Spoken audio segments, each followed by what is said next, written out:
কৰিমগঞ্জৰ নীলাম বজাৰত যি নীলাম বজাৰ হৈছে বা দক্ষিণ কৰিমগঞ্জটো হৈছে গোটেই দক্ষিণ কৰিমগঞ্জৰ কাষৰ পৰা গৈছে লংগাই নৈ যি লংগাই নদী সংহাৰী ৰূপ লৈছে এতিয়া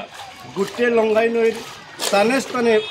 ছিঙি গৈছে নদী বাঁধ সেইকাৰণে গোটেই নীলাম বজাৰ পাথাৰকান্দি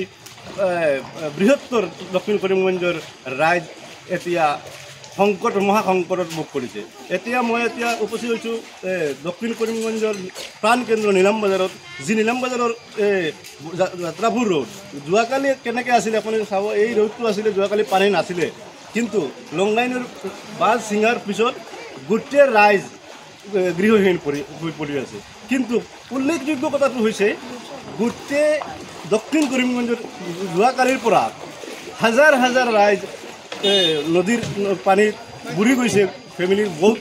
আতংক ভোগ কৰি আছে কিন্তু এতিয়ালৈকে ৰাইজৰ অভিযোগ কৰিছে যে এতিয়ালৈকে কোনো SDRFৰ টীম বা কোনো উদ্ধাৰকাৰী কাৰ্যকৰ্তা উদ্ধাৰ কৰিবলৈ যোৱা নাই ৰাইজৰ মানুহে ৰাইজক উদ্ধাৰ কৰি লৈ গৈছে পশুধন লৈ বিপাঙত পৰিছে চাউল লৈ বিপাঙত পৰিছে খোৱা বস্তু নাই পিন্ধিবলৈ কাপোৰ নাই এনে অৱস্থা ভোগ কৰি আছে চাওক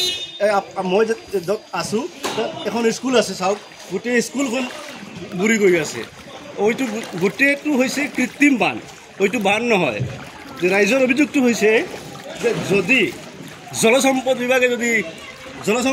যদি কাম কৰিলেহেঁতেন জলসম্পদ বিভাগে যদি এই ইয়াৰ আগতে যদি কাম কৰিলেহেঁতেন তেনেহ'লেহেঁতেন মই এতিয়া জানিবলৈ চেষ্টা কৰিম ৰাইজৰ অভিযোগ কি আছে ৰাইজৰ যোৱাকালিৰ পৰা যে বান সৃষ্টি হৈছে মানে কিহৰ কাৰণে এই পানীটো ওলাইছে ৰেমাল বোলে ৰেমালৰ পৰিস্থিতিতে ফ্লাড হয়েছে এই বান ছিঙিছে নাকি বানটো আমাদের এখান থেকে 5 কিলোমিটার আগে এটা রঘুটুক ইসাগঞ্জ জোয়ার বাজার এইদিকে বান ভাঙিছে কিন্তু আমাদের এদিকে যে মিনি এনডি বান যেটা আছে মিনি এনডি বান্ধের উপর দিয়ে জ্বলাইছে এই জলসম্পদ বিভাগের মানুষে কিবা একশন লৈছিল নেকি জলসম্পদের মানুষ কোনো আহা নাই কিন্তু কালি রাতে 11 মান বাজাত এই সার্কেল অফিসার আর নীলাম বাজার পুলিশ পেট্রোল গিয়ে ইনকোয়ারি কৰি আছে এতিয়া কিমান ৰাইজ আছে তাতে কিমান কেইহাজাৰ মানুহ হ'ব কেইহাজাৰ ফেমিলি হ'ব প্ৰথমতে এটা ভিলেজ হয় বেড়ারপাট্টা যাত্রাপুর রতনপুর গরিবন আকবরপুর বিকলবাগ আলগাট কাটাগ্রাম কুটিমারা চেবরা সম্পূর্ণ মানুষের যাতায়াত এই রাস্তায় মানে আপোনালোকৰ অভিযোগ কি হয় মানে এতিয়ালৈকে মানে এই দুখীয়া ৰাইজক কাষত কিবা আহিলে নেকি প্ৰশাসনৰ মানুহ উদ্ধাৰ কৰিবলৈ নাই কোনো মানুহ অহা নাই অন্তত 500 মিটাৰ জায়গা যদি কিবা ডিপাৰ্টমেণ্টেলি কাজ হৈ যায় তাৰপিছত মই জলটো পাব নোৱাৰোঁ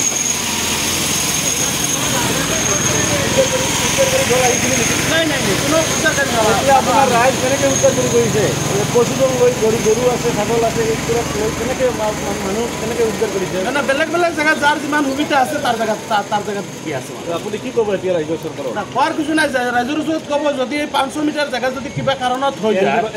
এনডি বান্ধ হৈ যায় মিনি এনডি বান্ধ যেটা নকল মিনি এনডি বান্ধ হৈ গ'লে আমাৰ এই জলমগ্নতাকে উদ্ধাৰ হৈ যাব তাৰপিছত হৈছে কি প্ৰথমতে 101 নং প্ৰাইমাৰি জুনিয়ৰ বেসিক স্কুল তাৰপিছতে ফায়াৰ ষ্টেচন তাৰপিছত সাৰ্কেল অফিসাৰ তাৰপিছতে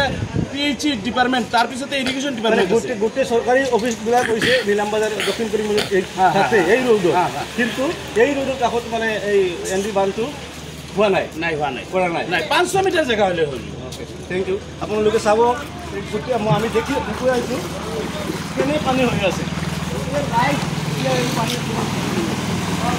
যাব পাৰে কিমান পানী